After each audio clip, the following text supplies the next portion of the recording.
La incredulidad hacia el Evangelio de Cristo es, sin duda alguna, la cosa más irracional que existe en todo el mundo.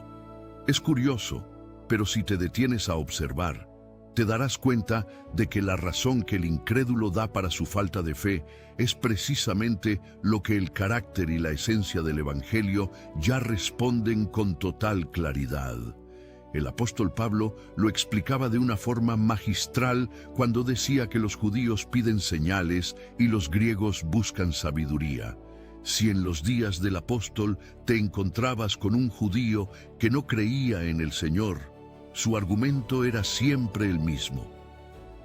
No puedo creer porque necesito una señal, algo milagroso que mis ojos puedan ver. Y si hablabas con un griego, su respuesta era muy parecida. No puedo creer porque busco un sistema filosófico, algo que esté lleno de lógica humana y sabiduría profunda. Pero miren qué maravilla la respuesta del apóstol. Él nos dice que ambas objeciones no tienen fundamento y son, en realidad, poco razonables. Porque si el judío necesita una señal, esa señal ya le fue dada. Cristo es el poder de Dios.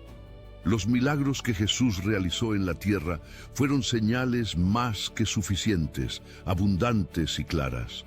Si ese pueblo hubiera tenido tan solo la voluntad de creer, habrían encontrado razones de sobra en los actos personales de Cristo y de sus apóstoles. Y al griego que dice que no puede creer porque busca un sistema sabio, el apóstol le responde: «Oh griego, Cristo es la sabiduría de Dios. Si tan solo investigaras el tema con honestidad, encontrarías en él una profundidad de conocimiento, donde incluso el intelecto más grande podría naufragar. No es un evangelio superficial, es un abismo de gracia que sobrepasa todo entendimiento. Por eso, antes de que profundicemos en este misterio tan grande, quiero pedirte que te detengas un segundo. Si este mensaje ya está hablando a tu alma, te invito a que le des un me gusta al video y que escribas abajo en los comentarios la frase: «Cristo es mi fortaleza». Es un pequeño gesto que nos ayuda a que esta predicación alcance a muchos más corazones que hoy necesitan esperanza. Amados hermanos, hoy vamos a intentar desentrañar estos dos pensamientos centrales. Quizás Dios use estas palabras para quitar las dudas de aquel que hoy pide una señal o de aquel que busca sabiduría. Quiero que miremos este texto de tres maneras diferentes. Primero, Cristo en su persona, luego, Cristo en su evangelio, y finalmente, Cristo en el corazón del creyente, es decir, la religión verdadera. Empecemos por mirar a Cristo personalmente. Consideremos a aquel que es Dios y hombre, el Hijo de Dios igual al Padre, y al mismo tiempo, el hombre nacido de la Virgen María. En su persona compleja, Cristo es el poder de Dios y la sabiduría de Dios. Él es el poder de Dios desde toda la eternidad. Las Escrituras son claras. Por su palabra fueron hechos los cielos y todas sus huestes. El Verbo era Dios, y el Verbo estaba con Dios. Nada de lo que existe fue hecho sin Él. Piensen en esto por un instante. Los pilares de la tierra fueron colocados en sus bases eternas por la mano derecha omnipotente de Cristo. Esas cortinas de los cielos, tachonadas de estrellas, fueron extendidas por aquel que es el Hijo de Dios glorioso desde siempre. Los orbes que flotan en el espacio, esos planetas inmensos y esas estrellas majestuosas, fueron puestos en su lugar y lanzados a rodar por el cosmos gracias a la fuerza eterna de aquel que es el primero y el último, el príncipe de los reyes de la tierra. Cristo es el poder de Dios, porque es el creador de todas las cosas, y por él todas las cosas subsisten hoy mismo. Y cuando vino a la tierra, cuando tomó la forma de hombre, cuando se hospedó en un mesón y durmió en un pesebre, no dejó de dar pruebas de que era el Hijo de Dios, Quizás no se notaba tanto cuando era un niño pequeño, cuando el inmortal se hizo mortal y el infinito se convirtió en un bebé. Pero más tarde, cuando comenzó su ministerio público, las pruebas de su divinidad brotaron por todas partes. Solo bastaba que levantara un dedo para que los vientos se calmaran. Su voz hacía que las olas se detuvieran y se volvieran sólidas como el mármol bajo sus pies. La tempestad se agachaba a sus pies como ante un conquistador al que conocía y debía obedecer. Los elementos tormentosos, el viento y el agua daban testimonio pleno de su poder abundante. Miren a los cojos saltando de alegría, a los sordos recuperando el oído, a los mudos cantando himnos de alabanza y a los muertos volviendo a la vida. Cada uno de esos milagros era un sello que decía: este es el poder de Dios. Cuando la voz de Jesús penetró en las sombras del Hades y rompió las ataduras de la muerte gritando: «Lázaro, ven fuera», y aquel cuerpo que ya estaba en descomposición se levantó lleno de vida, ahí estaba la prueba irrefutable de su poder divino. Ustedes tienen Biblias en sus casas y pueden leer estos relatos todos los días. Son miles de pruebas de que no estamos siguiendo a un hombre común, sino al Dios Todopoderoso encarnado. Incluso cuando entregó su vida y fue puesto en la tumba, su descanso no duró mucho. Dio otra prueba definitiva de su poder cuando, al despertar de su sueño de muerte, asustó a los guardias con la majestad de su grandeza. La muerte no pudo retenerlo. Sus lazos fueron como hilos de paja ante nuestro Sansón conquistador, quien arrancó las puertas del infierno y las llevó lejos sobre sus hombros. La Escritura afirma con firmeza que Él es el poder de Dios porque está sentado a la diestra del Padre. Él tiene las riendas de la providencia en sus manos. Los veloces corceles del tiempo son conducidos por aquel que se sienta en el carro del mundo y ordena que las ruedas giren. Y Él mismo ordenará que se detengan cuando así lo decida. Él es el gran juez de todas las disputas, la cabeza soberana de la Iglesia, el Señor del cielo, de la muerte y del infierno. Pero no se equivoquen, porque Él es igualmente la sabiduría de Dios. La creación misma es una prueba de ello.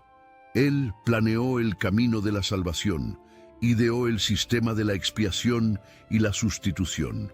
Él puso los cimientos de este gran plan de rescate. Ahí hay sabiduría pura.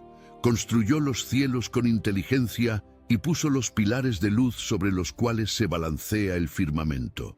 Observen el mundo, miren las pruebas multitudinarias de la sabiduría divina y entiendan que allí están viendo la sabiduría de Cristo, porque Él es el Creador. Y cuando se hizo hombre, siguió demostrando esa sabiduría superior.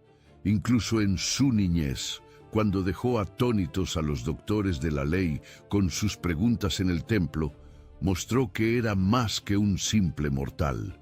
Cuando los fariseos y saduceos intentaron atraparlo en sus palabras y terminaron derrotados, Cristo probó una vez más que su sabiduría no tenía límites.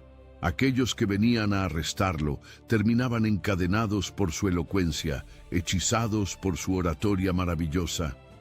Nadie hablaba como ese hombre. Hoy, mientras intercede ante el trono de Dios, mientras es nuestro abogado y la garantía de nuestra bendición eterna, tenemos pruebas de sobra de que la sabiduría de Dios habita en él.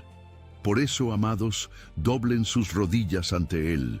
Coronadlo como el Rey de sus vidas. Él es digno de todo honor, suyo es el poder eterno y suya es la sabiduría inquebrantable. Bendito sea su nombre. Exáltenlo en sus canciones, porque Él es Cristo, el poder de Dios y la sabiduría de Dios para cada uno de nosotros. Pero ahora, amados, quiero que demos un paso más profundo y consideremos que no solo la persona de Cristo es asombrosa, sino que el propio Evangelio de Cristo es en sí mismo el poder y la sabiduría de Dios. A veces nos acostumbramos tanto a escuchar la palabra que olvidamos la fuerza intrínseca que tiene este mensaje. Si nos preguntamos cómo es posible que el Evangelio se haya establecido en este mundo, la respuesta nos deja sin aliento. Pónganse a pensar por un momento, ¿cómo se extendió esta fe? ¿Acaso fue por medio de prelados con grandes títulos, por doctores eruditos o por guerreros feroces montados a caballo? De ninguna manera.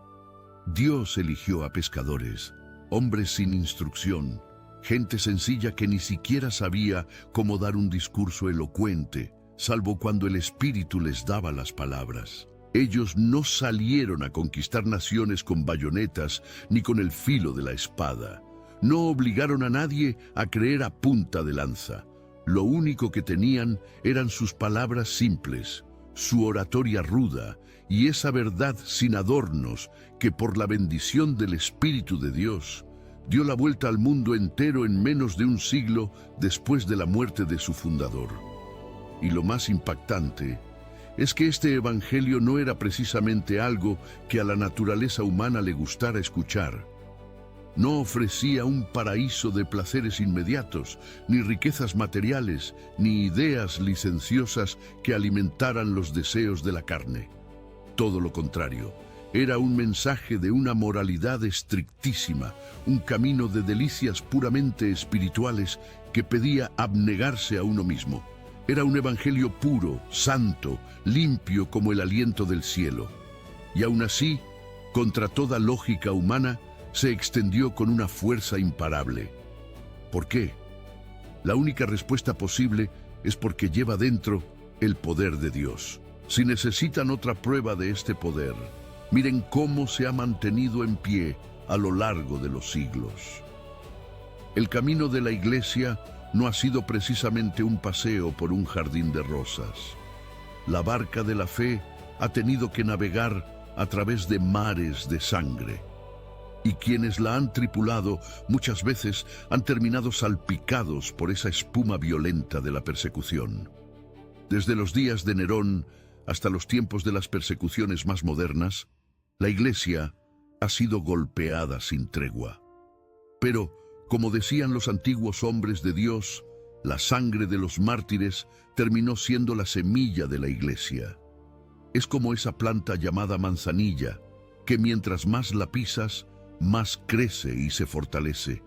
Cuanto peor ha sido tratada la Iglesia de Cristo, más ha prosperado bajo la mano del Todopoderoso. Podemos mirar hacia las montañas donde caminaban los fieles, hacia las hogueras que se encendieron para callar la fe, o hacia aquellos padres peregrinos que tuvieron que cruzar océanos, huyendo de la opresión solo para poder adorar en libertad. Miren qué vitalidad tiene el Evangelio. Si lo hundes bajo las olas, resurge más puro después de su lavado. Si lo arrojas al fuego, sale más brillante después de la quema. Si lo cortas en pedazos, cada trozo se convierte en una nueva comunidad de fe. No puede morir, tiene que vivir porque la vida de Dios late en sus entrañas. Pero ¿saben? Hay algo que me asombra todavía más que la supervivencia ante la persecución externa.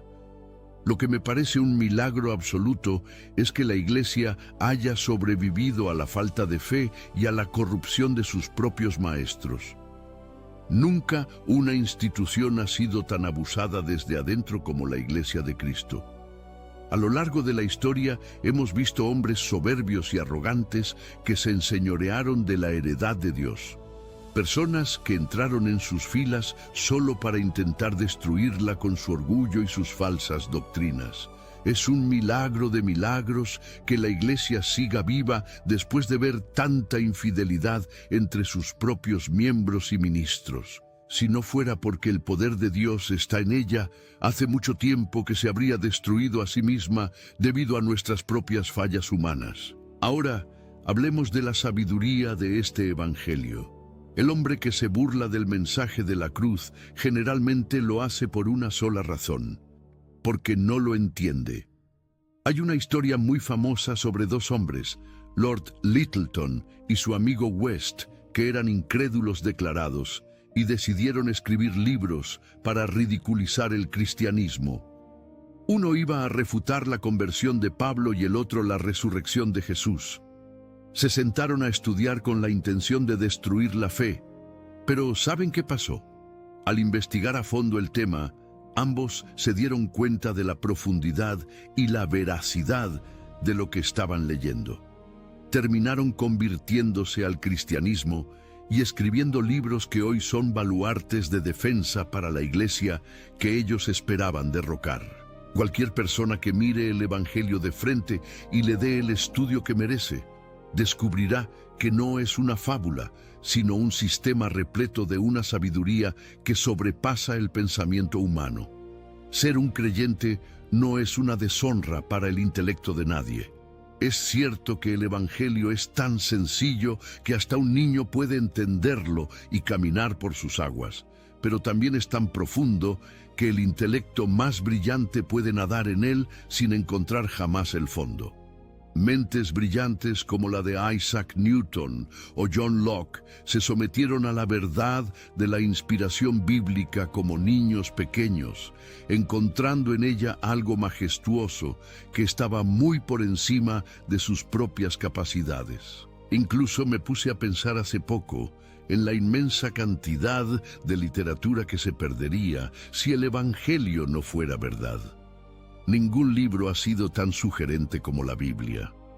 Hay bibliotecas enteras llenas de volúmenes inmensos, escritos solo para explicar sus versículos. Esa capacidad de la escritura para generar pensamiento, para inspirar a miles de escritores durante siglos, es en sí misma una prueba de su sabiduría divina. Ningún ser humano ha sido capaz de escribir algo que reciba tantos comentarios y despierte tanto interés por tanto tiempo. El Evangelio es el sol, y todas las demás ciencias y conocimientos son como planetas que giran a su alrededor en completa armonía. Cuando pones a Cristo en el centro, todo lo demás empieza a tener sentido. Pero ahora, mis queridos hermanos, quiero que bajemos este mensaje de las nubes y lo pongamos justo aquí, en el centro del pecho. Porque Cristo en el hombre, el Evangelio obrando en el alma, es verdaderamente el poder y la sabiduría de Dios en la vida cotidiana. Permítanme dibujarles un mapa de lo que es la historia de un cristiano, desde que comienza hasta que llega a la gloria. Todo empieza en una prisión. Imaginen una celda oscura, húmeda, con barrotes de hierro macizos que nadie puede limar. Ahí es donde nace nuestra vida espiritual, en la cámara de la convicción de pecado. Estamos ahí, desnudos, pobres, sin un poco de agua para calmar la sed del alma, arruinados por nuestras propias faltas.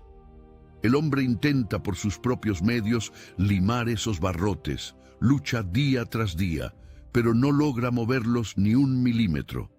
Pero de repente, a través de la rejilla, Dios extiende su mano y nos entrega un nombre, el nombre de Jesús. Y cuando el pecador pone ese nombre en sus labios y toca los barrotes con fe, sucede el milagro. Uno tras otro se deshacen, y el hombre sale corriendo a la luz gritando: soy libre por fin. Cristo ha sido el poder de Dios para sacarme de mi miseria. Sin embargo, apenas cruzamos la puerta de esa prisión, nos asaltan 1000 dudas. El enemigo viene y te susurra al oído: tú no eres de los elegidos, tú no eres redimido, Dios no te ha llamado, no estás realmente convertido. Pero el cristiano, con esa sabiduría que viene de lo alto, responde con firmeza: atrás, mentiroso. Cristo murió por los pecadores, y usando el nombre de Jesús como un escudo, las dudas salen huyendo, y Él sigue caminando derecho por la senda de la vida. Luego, la vida nos mete en el horno de la aflicción. A veces nos sentimos en el calabozo más profundo, con los pies sujetos en el cepo de la prueba, y el corazón apretado por el dolor. Pero miren lo que hace el poder de Dios. A medianoche, ese hombre empieza a cantar himnos a Cristo, y de repente, los cimientos de la prueba empiezan a tambalearse, las cadenas se caen y él sale fortalecido. Cristo lo ha librado del desespero. Hay colinas que parecen imposibles de subir en nuestro camino al cielo. Jadeamos, nos falta el aire y pensamos que vamos a morir antes de llegar a la cima. Pero alguien nos susurra al oído el nombre de Jesús y de pronto sentimos una fuerza nueva en las piernas. Saltamos y seguimos adelante diciendo: Cristo es la fuerza de mi canto, Él es mi salvación. Fíjense bien en esto, porque es una realidad que vivimos todos. Cuando nos rodean los enemigos, ¿con qué nos defendemos? Con esa espada fiel, la hoja de Jerusalén, Cristo y este crucificado. Con esto mantenemos al diablo a raya, con esto peleamos contra la tentación, contra los malos deseos y contra la maldad espiritual. Y cuando lleguemos al último tramo, a ese río oscuro que es la muerte, y las sombras intenten asustarnos, solo necesitaremos recordar que Jesús ya murió. Al poner el pie en el agua, el Jordán se abrirá paso y cruzaremos cantando: victoria, victoria a aquel que me amó. Esto no son solo palabras bonitas, hermanos, es una realidad transformadora. He conocido a hombres que eran esclavos del alcohol, hombres que habían traicionado cada voto de honestidad y pureza, gente que vivió décadas despreciando el día del Señor y hundiéndose en el vicio. Y hoy están aquí sentados, transformados por completo. He visto los ojos de esposas brillar de alegría porque sus maridos fueron rescatados de la oscuridad. Eso es el poder de Dios, no hay otra explicación en este mundo. Recuerdo la historia de un hombre que se convirtió al ver cómo su esposa enfrentaba la tragedia. Tenían un hijo precioso, su único hijo, al que amaban con toda el alma. El niño enfermó y a pesar de sus ruegos, murió. El padre, que no conocía a Dios, se volvió loco de dolor. Se tiraba al suelo, se arrancaba el cabello y maldecía su existencia. Pero allí estaba su esposa. Ella también amaba al niño, y sus lágrimas caían con amargura, pero con una paz que nadie entendía decía: el Señor dio, el Señor quitó, bendito sea el nombre del Señor. El hombre se levantó y le preguntó: ¿cómo puedes estar así? Yo soy un hombre fuerte y estoy destrozado. Tú eres una mujer débil y estás firme. ¿Qué es lo que tienes? Y ella le respondió: Cristo es mi Señor. Confío en Él. Ese hombre entendió ese día que el Evangelio no era una teoría, sino un poder real que sostiene el alma cuando todo lo demás se cae. Y miren, Cristo no es solo poder, también es sabiduría en nuestra vida diaria. Antes de conocer el Evangelio, uno va por la vida juntando pedazos de conocimiento por aquí y por allá, como un caos confundido. Pero cuando Cristo llega al corazón, es como si pusiera estantes en nuestra mente para organizar todo en su lugar. Él es el centro del sistema. Si tratas de entender la vida empezando por cualquier otra ciencia, todo te parecerá torcido. Pero si empiezas por Cristo crucificado, estás empezando por el sol, y verás cómo todo lo demás gira a su alrededor en perfecta armonía. Es mucho más fácil ir de Dios hacia la naturaleza que tratar de subir desde la naturaleza hasta Dios. Cuando tienes a Cristo, empiezas a oír música en las olas del mar, canciones en el viento, y ves la mano del Creador hasta en las piedras del camino. Pero cuidado, que la sabiduría no es lo mismo que el simple conocimiento. La sabiduría es el uso correcto de lo que sabemos. El Evangelio es nuestra brújula y nuestra linterna. A veces la vida nos pone frente a un cruce de caminos y no sabemos por dónde tirar, pero Cristo es el gran piloto que pone su mano sobre el timón y nos enseña a navegar entre las rocas del pecado. Lamentablemente hay gente que usa el Evangelio solo para iluminar su cabeza, pero no su corazón.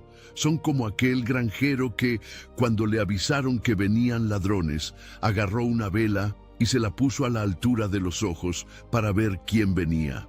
Y terminó tropezando con una carretilla porque no iluminó sus propios pies. No cometamos ese error. No busquemos la religión solo para tener discusiones intelectuales. Dejen que el Espíritu Santo convierta esa sabiduría en algo práctico que dirija sus pasos, que los mantenga en el camino de la santidad y que ilumine su manera de vivir cada hora del día. Amados hermanos, hemos llegado al punto donde la flecha debe dar en el blanco. Todo lo que hemos hablado hasta ahora ha sido como las plumas que el arquero pone en su saeta para que vuele con más precisión. He usado comparaciones sencillas, tal vez algunas figuras que parecen rústicas, pero lo he hecho con un solo propósito: que la verdad se quede pegada en sus corazones y no se les olvide al cruzar la puerta. Ahora, permítanme tensar el arco y enviar esa flecha directamente a su alma. Yo les pregunto con toda honestidad, ¿cuántos de ustedes han sentido en carne propia que Cristo es el poder de Dios y la sabiduría de Dios? Miren, la mejor prueba del Evangelio no está en los libros de los grandes teólogos ni en los argumentos de los sabios de este mundo. La evidencia interna es la prueba más grande que existe. Ningún erudito puede demostrar la verdad del Evangelio tan bien como lo hace esa hermana sencilla que trabaja arduamente, o ese joven que antes estaba perdido, pero que ahora tiene a Cristo en su corazón y manifiesta ese poder en su vida diaria. Esa es la firma de Dios en el alma humana. Díganme, ¿ha roto Cristo sus cadenas? ¿Los ha librado de esa vida vacía, de ese pecado que los perseguía día y noche? ¿Les ha dado esa esperanza buena a través de la gracia de la que habla la Escritura? Si hoy puedes decir con humildad, «En Él me apoyo, en mi amado descanso», entonces, hermano mío, vete a casa y regocíjate. Eres un santo de Dios, porque el apóstol lo dejó escrito. Para nosotros los salvos, Cristo es poder de Dios y sabiduría de Dios. No hay nada más que buscar, lo tienes todo en Él. Pero con el mismo amor pastoral, déjenme decirles algo a quienes todavía no pueden decir esto. Tengo que advertirles con ternura, pero con firmeza. Si hoy ustedes no sienten que necesitan este poder y esta sabiduría, créanme que los van a necesitar en muy poco tiempo. Los van a desear con desesperación cuando Dios venga a juzgar a los vivos y a los muertos. Cuando te encuentres ante su tribunal y todas las obras que hiciste en la oscuridad sean leídas ante el mundo entero, ese día la religión no será un tema de debate, será tu única necesidad. Ojalá hoy tuvieras la gracia de temblar un poco. Ojalá pudieras honrar al Hijo ahora mismo, antes de que su ira se encienda. No esperes a que sea tarde para buscar el refugio que solo la cruz ofrece. Escucha bien cómo puedes ser salvo hoy mismo, porque esto es lo más importante de todo lo que he dicho. Sientes que eres un pecador. Eres consciente de que te has rebelado contra un Dios santo.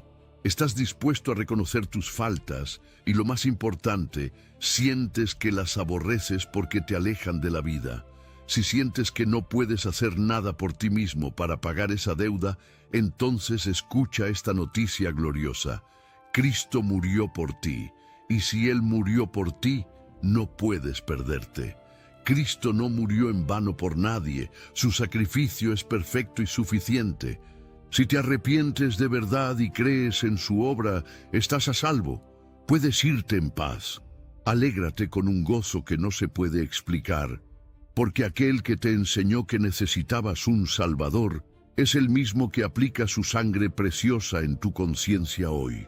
Muy pronto estarás junto a esa multitud lavada por la sangre, alabando a Dios y al Cordero por los siglos de los siglos. Solo te pregunto una vez más, ¿sientes que eres un pecador? Si no lo sientes, no tengo evangelio que predicarte, solo puedo advertirte. Pero si sientes tu condición de perdido y vienes a Cristo, ven con confianza, porque Él jamás, por ningún motivo, te echará fuera. Antes de terminar, quiero que nos unamos en este espíritu de fe. Si este mensaje ha tocado tu vida, no te vayas sin antes darle un me gusta al video y dejar un comentario breve. Cuéntanos qué parte de esta palabra fue la que más golpeó tu corazón hoy. Tu interacción ayuda a que este mensaje de salvación llegue a alguien que quizás está en su celda de oscuridad esperando una palabra de libertad. Que la paz del Señor sea con cada uno de ustedes. Amén.